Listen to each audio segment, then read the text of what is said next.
Good morning, everyone, and happy Tuesday. All my American friends, I hope you had an amazing long weekend. We had a long weekend the weekend before, so I hope you guys enjoyed it, took some time to recharge and get ready for the week ahead. This is going to be a really fun episode. We're going to be talking about the pissing contest that starts in shipping.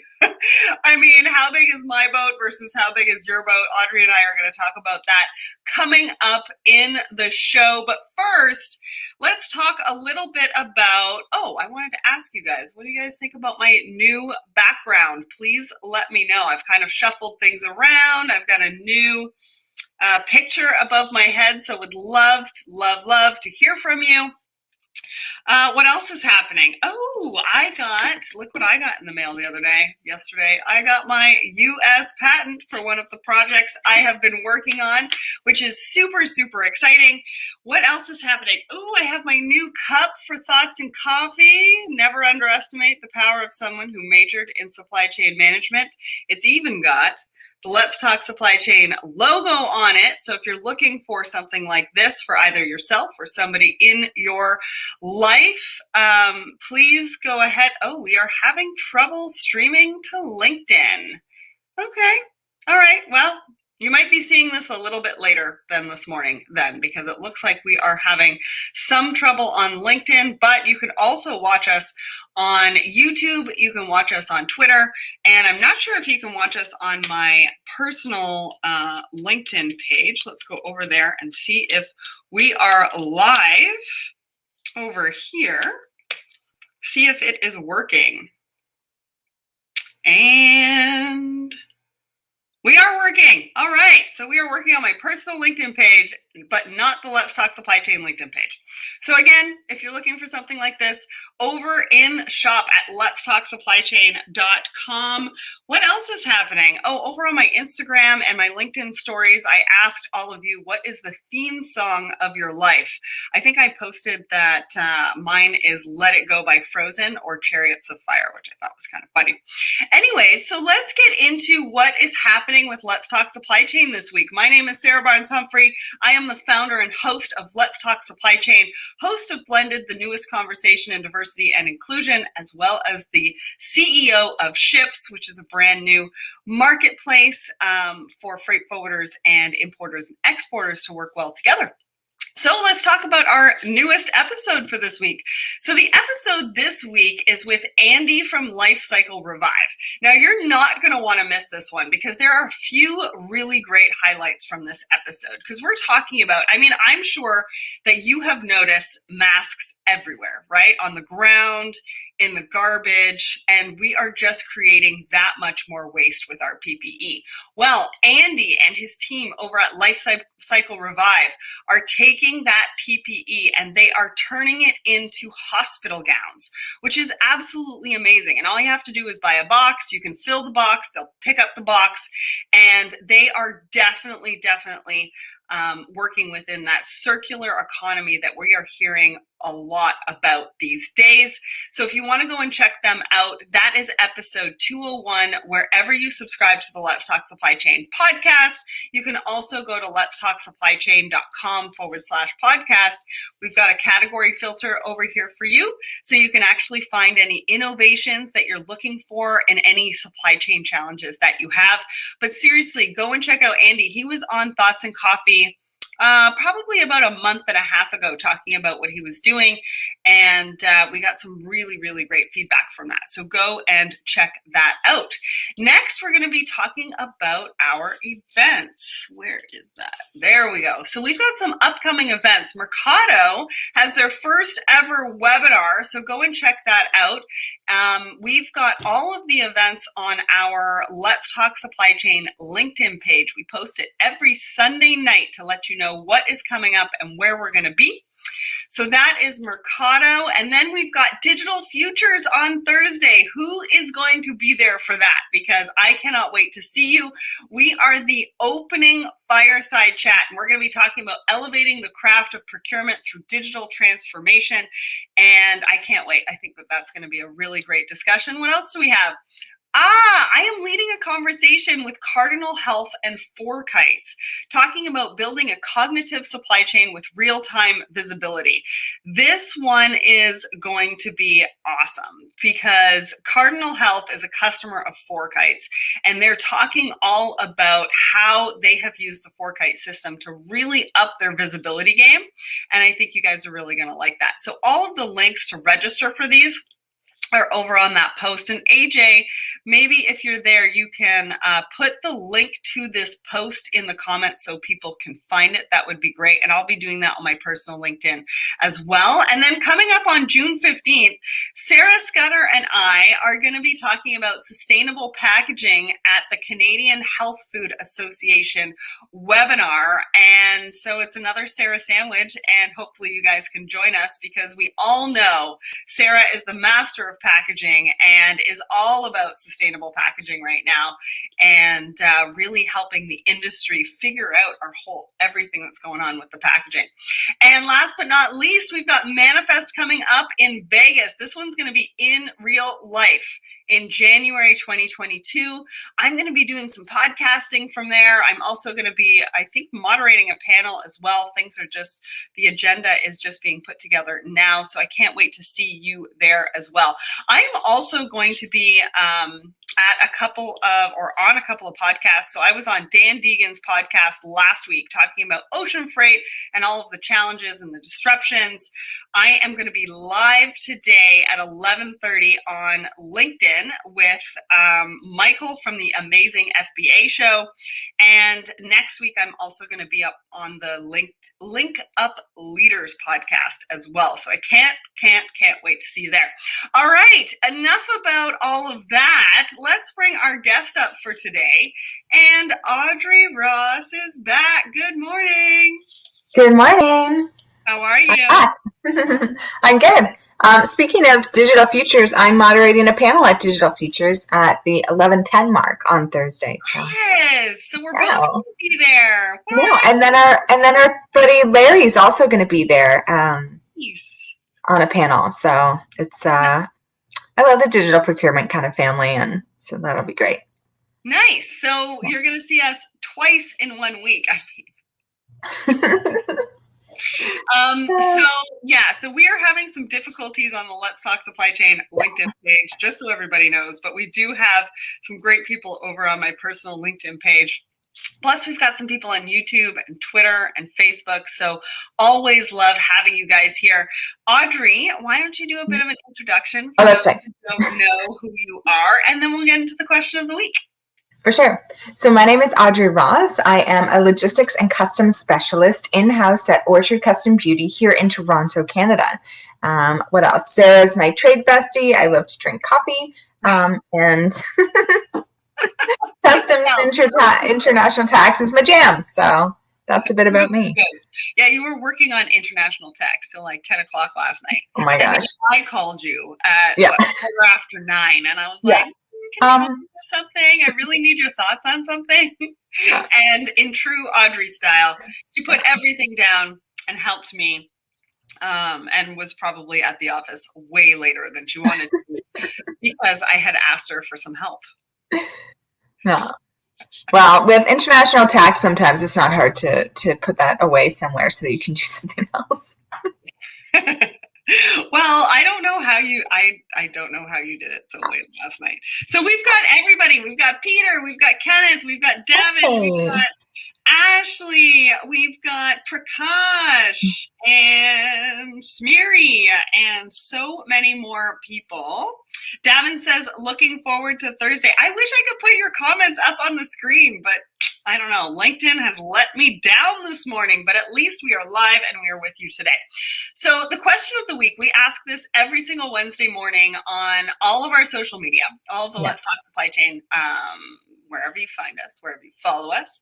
And we're actually going to start doing this a little bit differently starting next week. So next week is going to be a video of me asking the question, and we're going to alternate that with polls.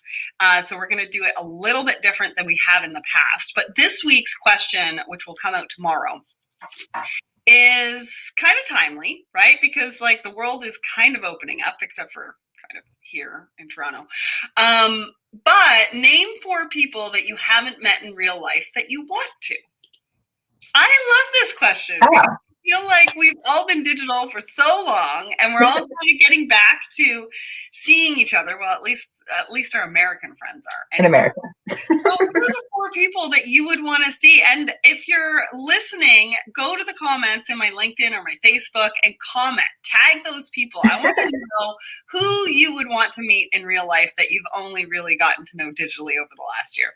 Like just 4? Because start off in Australia with meeting Alison Cusack, obviously. She's on my list. We gotta go to San Francisco, our Chateau Danville to see Sarah Scudder. Yeah. Who else? Madison Mobley. Yeah. Like, I can't believe I haven't met her in real life. Basically, it just blows my mind sometimes. The 3 of them, I haven't met them in real life, and yet we've become so close. Peter and Davin. Because they're right here in the GTA. Rhonda. That's 5. Yeah, Rhonda. Who else? I've got Nick Romer. Oh yeah, Nick. Yeah. Susan Walsh. If I make it to the oh my gosh, which I'm supposed to be at the end of July, her and I are going to go and do a shopping day in Kingston. You have to. It's going to be amazing because that's one of my favorite places to shop. Yeah. And I miss that a lot. So yeah, I don't even know why we limited it to 4. But why 4? There's easily 10 people who have sort of been introduced to throughout the last year who I would, absolutely hop on a plane to see. So. At least. All right. So that's the question. We're going to be asking that of you tomorrow across all of our social, and hopefully we hear from you there. Yeah. And now, what are we doing? I need to figure out what I'm doing. I need to figure out my life right now, apparently. Okay. We're going to my Thoughts and Coffee post that I posted on Sunday. So this was the quote that posted. The secret of getting ahead is getting started. And what we talked about was, have you started pursuing your dreams? Because, I think there's been so much change. There's been people really taking a look at their lives in the last year and what is possible and what they like to do and what they don't like to do. And so, I think sometimes we get too much in our head when we think about pursuing our dreams. What if I fail? Do I have time to fully commit? Is it perfect before I put it out there? I am very much a progress over perfection. And you and I actually talked about this last night, is that if it's good enough, just get it out there and then get some feedback and I'll have to make some changes. But we also in this post talked about, whatever your doubts may be, the only way you'll ever know what works and doesn't work is by doing the work and allowing that time for adaptation. Too many times I think we think things need to be perfect. So what did you think about this post? We got some really great feedback on this one. Oh, yeah. It's just, it touches on something that all of us experience, that nervousness, the hesitation, the full-on fear of having an idea and being like, oh, I should do this. And then what comes up is every reason why you shouldn't or why it won't be good. For me, it's why it won't be good enough. Yeah. So when we talk about progress over perfection, and we talk about it in our, day-to-day conversations, you and I, but for me, it's like, I have to literally remind myself, or stand in front of a mirror and be like, progress. This is not, nothing is perfect or permanent. There's always a progression to it. And, when you put something out there, it's like, you're being brave enough to put it out there, and then it's going to go on. It's going to have its own life and its own journey, and having everyone be able to contribute to it and collaborate together, I think is really a piece we miss out. We think that we have to do everything. I think that I have to do everything on my own and have it done in a certain way and a certain level. But I can't get to that level if I don't even know that there's even a further level without the collaboration of everybody else. So no, I think it's such a timely post, and if you're thinking of something, if it's big and bold, just be bold and go do it. Or if I've seen people walk away from their jobs now with the pandemic, or, completely, change your life. And maybe it doesn't have to be as radical as that, but if there's something that we just survived a pandemic for the most part, And well, we're getting there, right? we feel like we're getting a little close. There's a light. There's a little bit of a light at the end of the tunnel. And if I might not need to, completely upheave my life. But if there's things that I'm like, you know what, I just don't want to spend time on this. I don't want to do this. I don't love this. Then this is the moment to be like, I don't want to keep doing this. Absolutely. So make that incremental change. Yeah. Well, and you can tell that you're my trade bestie because you use this word. Look at that. You use that word like 2 or 3 times. Collaboration. Yes. So over in the comments on my personal page, Davin really wants me to mention the Clubhouse room on Fridays. So he joined us in our Clubhouse room. So we do a Clubhouse room at noon, from noon to 1 p.m. on Fridays, every Friday, talking about what happened in your supply chain this week. And Davin joined us, and it was great. We had a really, really good discussion last week. So he wanted me to mention that. So thank you so much for reminding me of that. And then Peter says that he watched the Friends reunion finally yesterday, and it's a much watch for all. I still have to watch it. My kids have watched it, but I still really need to watch that. So, and then Davin says, I know only 4. Is that per region? That goes back to the question of the week. Right? I know, it's like you start your tour off. Where do we go first? I'm going to go to the Netherlands. Let's start there, and then I'll just sort of move around. I'm going to start in Melbourne, Australia, and move from there. I'm going to hit 50 American cities because there's all these Americans. There's so many people we need to visit. All right, we need to get on. I'll have to go to Panama. Oh yeah, Panama. We've got to go. I have to go and meet Demo. You got to go meet Demo. All right, so we need to get on to our supply chain topics. Oh, sure, yeah. To be able to get to all of them today. So what are we talking about? All right, so our first topic is Eric Johnson's blog tech letter that comes out every single Friday. The question that I have for you on this, is there a threshold where ocean freight costs affect your margins? I mean, we're looking at $15,000 to $20,000 right now for a 40-foot container. There is a lot to unpack here. So comment in the comments. We want to hear from you. Because what this article talks about is it starts off talking about how the goods have value, how much capital is being put against not only the goods to be made, but also the goods to be transported, right? So the costs have gone up exponentially, and the time that your capital is tied up is a lot longer, right? Because your transit times have gone from 25 days to 47 to 50 days. So those have doubled. Your costs to actually buy the products and move the products have tripled and quadrupled. And so a lot of companies that I've been talking to, when they're going for investment right now, they're actually putting supply chain in as a cost and something that they need investment from investors for, which is crazy. But this article goes into it even deeper with the trade finance. So trade finance is, obviously a really, really big deal. And it's been traditionally figured out by letters of credit, right? And there really hasn't been one technology platform that has come in and really done this well. So as a shipper, Audrey, I've got a couple of questions here. First is that one, is there a threshold where ocean freight costs affect the margins and you start looking at potentially nearshoring? And 2, what does the trade finance piece look like for you? Because I know for me, I have a hard time paying US vendors. Yeah. Because of our banking system. Yeah. So I just don't know how we're going to fix this trade finance if I can't even pay a US vendor very well from Canada. Yeah, next door. Okay, well, let's start with the cost, because the container costs have been creeping up, and I've had this discussion and with Eric as well directly.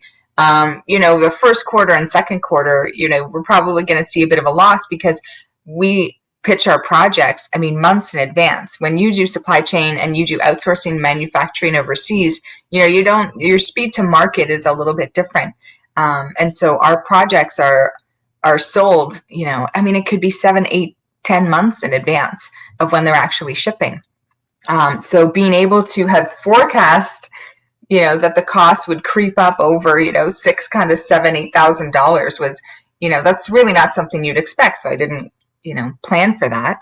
But yeah, it's hitting us because it wasn't built in. And now that we're all adjusting our costs, those are going to keep getting passed on. So I've been given a cost by the carrier. I'm going to pass it on to my customer. My customer is going to pass it on to their direct customer. That's, simply inevitable, but it's how much of a cost increase can you have? And for, we do, special, promotional activities, and we do some luxury items, so passing on that cost is a bit different. But if you're Walmart and you're doing mass, and all of a sudden the price of shampoo jumps $1, we're really going to feel that as consumers in the market. And your second question was the trade finance piece. Like, how do you guys manage that? Is that through like letters of credit? Is there a technology out there that can really solve that? Because Eric talks about in this article how there are a few technology players that are coming to light and kind of using the trade finance piece to really help their customers. But I haven't seen anything really revolutionizing yet. It's really hard because, you do rely on the banks for that trust factor, especially when you're operating overseas. So we've been able to move away from letters of credit with almost all of our vendors just because they're a bit impractical and they can be expensive. But that's because we use, a pretty consistent stable of manufacturers. So the trust factor is there. I think for, if you're a new company and in a new country, letter of credit is still kind of the most reliable thing. It has the protections, and there hasn't been, we do a lot of wire transfers, and you can do wire transfers with different services, but there is that, that formality or security, because that's really what you're looking for. And even with that, we've had transfers go awry and had to try and, go to the wrong bank number. There's a lot of phishing and scamming in bank numbers and interactions. So, but also taking on the trade finance, this is something that came up in the financial crisis. And I'll mention this really quickly, but the financial crisis, we saw a lot of freight forwarders have difficulties because they were taking on other people's debt and financing. And so I think it's, maybe it's more of an outside perspective from Eric, or maybe a VC thing where they don't realize the tradition of the industry was that, there were some companies who were taking on some of that carry, and, that just became unfeasible. And what does that look like for the next market? Well, maybe people are going to be very risk averse to doing that. But yeah, is there space and opportunity here? Quite likely. Yeah, there definitely is. And Eric talks about that in his article. So just for everybody who's on my personal LinkedIn page, I will be putting the links on there right after we finish this live so that you can go and check them out. Usually we have them in the comments, but because LinkedIn is being a little bit funny today, we're going to have to do it this way. I know. And we've got Demo and John have joined us on here as well as Bali. So it's great to see you guys, and Nerfad. Great to see you guys. Love seeing the comments. Keep it up because we want to hear from you on what your thoughts are on these. So the second article that we have, I mean, if you haven't heard about this, then you've probably been living under a rock. But Shell got its butt handed to them in The Hague last week around CO2 emissions. Yeah. And, it's a conversation that I've been having with sustainability experts because, at the beginning of the conversations around sustainability, it was really all about individuals. Now it's coming to the board level. And the board level is requesting reporting. And this is just the beginning because the external factors putting the pressures on organizations to really up their sustainability game and really protect this planet is accelerating. And one of the key factors is transparency in supply chain. And so if you really don't have transparency in your supply chain, you don't have those relationships with your vendors, either upstream or downstream, to let them know what you're doing for sustainability, what they're doing for sustainability, and how we can really work together and collaborate. Where's that word? Yeah. Collaborate for the future of not only business, but also our planet. So my question to you is, does your company have a sustainability action plan? So put that in the comments below.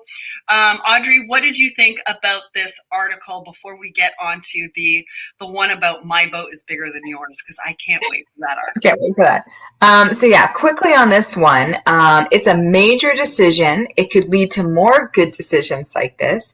It's well overdue. These were companies that were really taking advantage of us, of being monitoring themselves and not having to have any transparency. So it's nice to see that come through. We've seen the Bank of Canada. We've seen a number of banks, central banks like the Bank of England, really move away from investing or holding, shares, stocks, and value in oil and gas. It's really starting to be seen as more of a liability than a possible profit center. And for every individual company, Lars Jensen was kind of talking about this at TPM, where if you think, 2020 and 2021 and maybe 2022 are sort of around economic recovery around the pandemic, but past 2022, we're expecting some more legislation in from the EU. And so vessel carriers, that whole IMO 2020 situation, that's going to be a key factor going into the market in 2022, according to Lars Jensen. So the environment and climate changes, it's right there. And if you want to get ahead and be a leader, and really provide that sort of knowledge and transparency to your customer, which is something they value, now's the time to get on those sustainability plans. Yeah, and get educated about our industry and what we are contributing. Freightened, I mentioned last week, is on Prime. I think Freightened on Prime. Yes.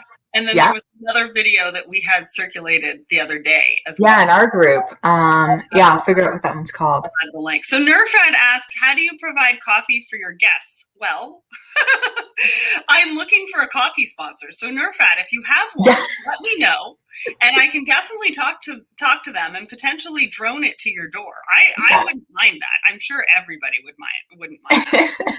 And then Peter's talking about organizing a meet with Montreal and Toronto, and maybe we do a 1,000 Island tour. I am all for that. I mean, we don't need borders for that. Yeah. Anyways, we only have 3 minutes left. And let me tell you, this last one deserves all 3 of those minutes. So I don't know if you guys saw this, but Evergreen has come out and said that they are now making the biggest ship by 28 TEU. So when I said at the beginning of this show that this is the biggest pissing contest in supply chain, I meant it, because they're basically going on record talking about how my boat is bigger than your boat. But also, my boat just got stuck. So what kind of a plan is this? Okay. So the question that I have for the audience is, will we see the Ever Ace? Because this new ship is called the Ever Ace, stuck in the Suez Canal. Because it's one thing to build these big box ships, right, that go over by, or that are the biggest box ships by 28 TEU.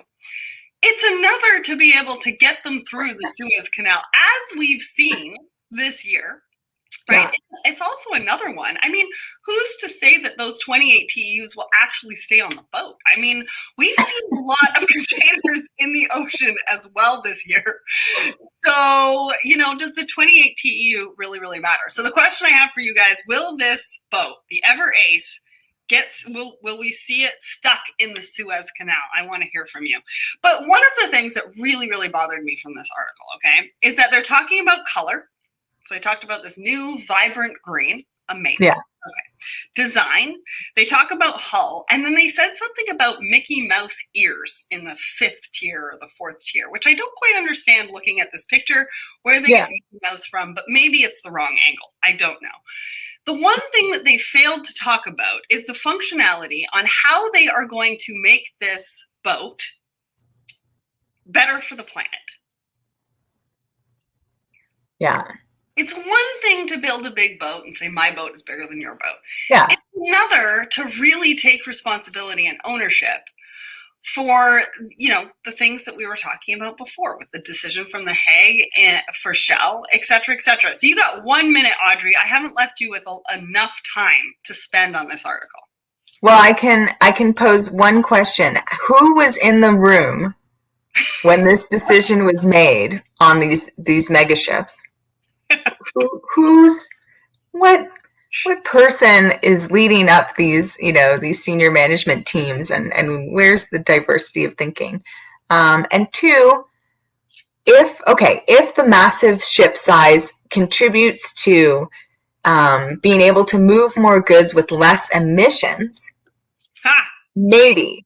But because the faster the boat goes, the higher the emissions is generally what happens in this industry. So if it's like, okay, we're building a bigger boat so that we have fewer smaller boats because this leads to X, reduction and a specific stated data point, okay, I can maybe get on board with these massive boats. But Panama already had to rejig itself, widen itself 4 years ago. I know. I don't know.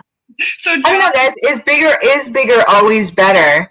And the Ever Ace is not as memeable a name as the Ever Given if it does get stuck. Well, John says it was all part of the plan. Get a smaller ship stuck in the Suez to make room for this larger boat. You